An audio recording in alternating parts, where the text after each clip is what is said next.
Gauss law. This is another law which gives the measurement of electric flux through a closed surface.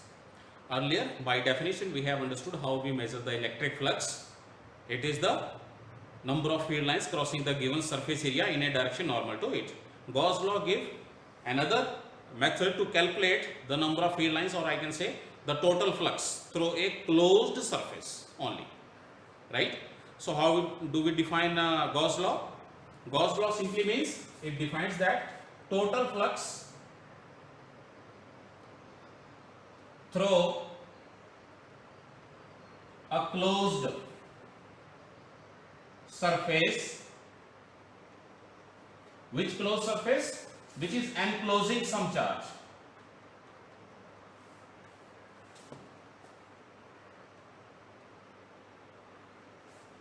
Right? We have a closed surface which is enclosing some charge. Then the total flux through this closed surface is 1 upon epsilon naught times the charge.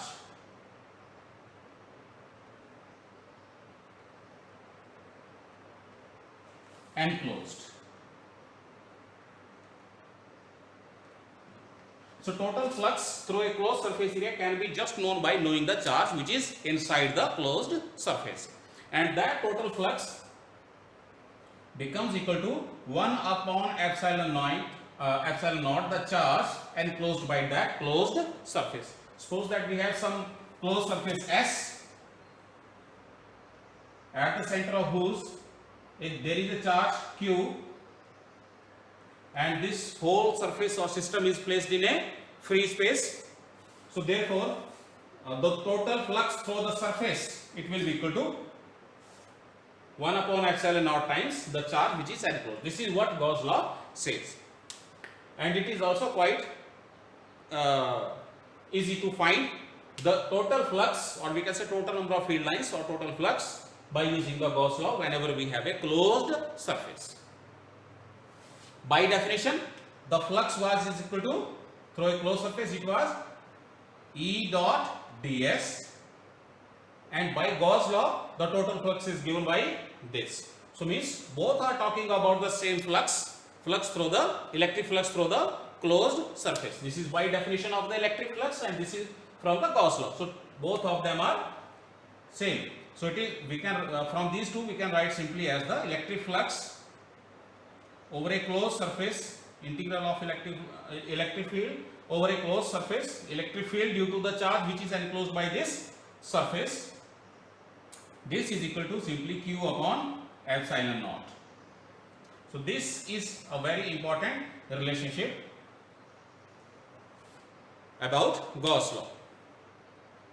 So Gauss law can be proved. How do we understand the Gauss law is true? Let us take a charge. We are taking some charge, for example positive charge, and because it is a positive charge, suppose that it is of magnitude Q, it is having value Q, so it will be giving rise to the electric field lines in outward direction.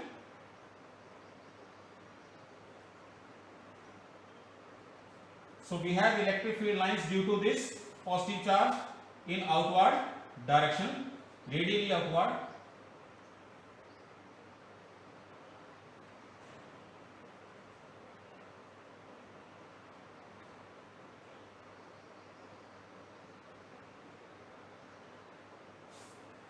So the electric field lines due to this positive charges are radially outward.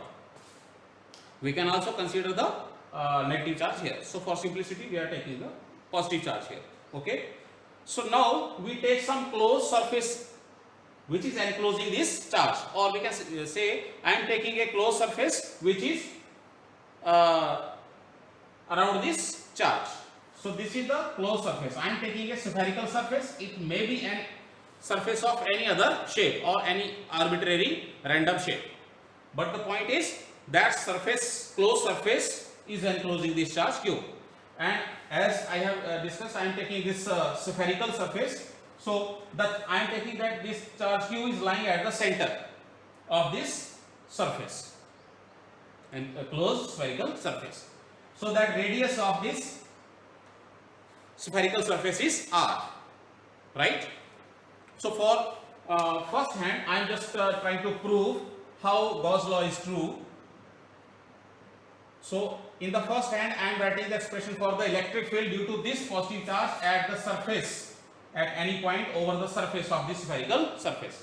Because every point of this spherical surface is at same distance r from this charge, which is lying at the center. So therefore the electric, let me, this point is P. So therefore electric field due to this charge at center O and electric field at point P, it will become 1 upon 4 pi epsilon naught into charge Q upon distance of that point P from the charge, which is R. So R square, R unit vector. Where R unit vector, it is the unit vector along the electric field. So electric field is in this direction. So this is the electric field due to this small charge over the spherical surface, right? Okay. Then in order to find out the total electric field, or I can say total flux through that total spherical surface, I consider the small portion of the surface and I give it name, for example, ds. I am giving it name ds. So I can draw an area vector over this spherical surface. This is the small surface area ds of the whole closed surface. So I am drawing an area vector for this small surface, which will be radially outward. As I have discussed earlier, for a closed surface, the area vector will be always be radially outward, which is normal to the surface. So here it is the small surface. So I am drawing the area vector which is normally outward. So this is the area vector. So from this picture, I can understand that area vector as well as electric field both are along the same direction. So from here, I can calculate the electric flux. So small electric flux due to small surface area, this is equal to, by definition it is equal to strength of electric field into ds. So which is equal to 1 upon 4 pi epsilon naught. Okay, so this is equal to E ds cos theta, and because both are E and ds both are along the same direction, so theta will be 0, so cos 0 will be 1. So it is E into ds. So E, which is 1 upon 4 pi epsilon naught into Q upon R square into ds. So therefore total flux, which we are interested here. So total flux,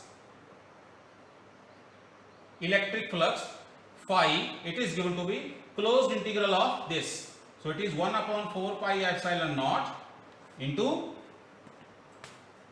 Q upon R square into ds. So whatever is constant, we can take it out of the sign of integration. So it is 1 upon 4 pi epsilon naught into Q upon R square into closed integral of the surface area. Means this term is simply representing the total surface area of the closed surface. So that is equal to 4 pi R square. It is 4 pi epsilon naught into Q upon R square into this term is simply giving the total surface area of the spherical surface, which is 4 pi R square. So 4 pi R square cancels out with 4 pi R square and we are left with only Q upon epsilon naught. So this expression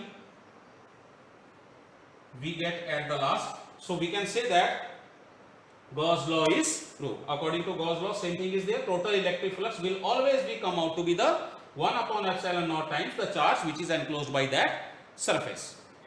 No matter what is the shape of the surface, and also it is not necessary to keep the charge at the center of that surface. It may be anywhere inside the closed surface. So that is about Gauss law. I can take a very simple numerical in order to make the things more clear. Question is that I had to find out the total number of electric field lines which are originating from 1 coulomb of charge. So I am given 1 coulomb of charge. I have to calculate the total number of field lines which are originating from this charge. So I can make the use of concept of Gauss law. which says that total field lines through a surface which is enclosing some charge is always same. So total flux, this is given by Q upon epsilon naught. So this is equal to 1 coulomb upon the epsilon naught is nothing but the permittivity of the free space, which is 8.85 into 10 to the power minus 12 coulomb square per Newton per meter square. So on calculation, what we get? 1.129 into 10 to the power 11. So this is the number of field lines which will originate from 1 coulomb of charge. And also there is one point to remember, that if we increase the radius of this surface, or we can say surface is doubled or increased, what will be the effect on the electric flux? Electric flux will remain same, because whatever the surface area is there, the charge which is enclosed in the surface is same. So there will be no effect according to the Gauss law on the we can say total electric flux. Or in other way we can understand it, that because we are having the same charge and the surface is enclosing this charge, so if surface is increased or decreased, it will have no effect, because the surface is enclosing the same charge and hence the same number of field lines are crossing the surface. So there will be no effect of the area of that surface which is enclosing the same charge. So that is all about Gauss law. On the next classes or next videos, I will take on the applications of this Gauss law. Thank you.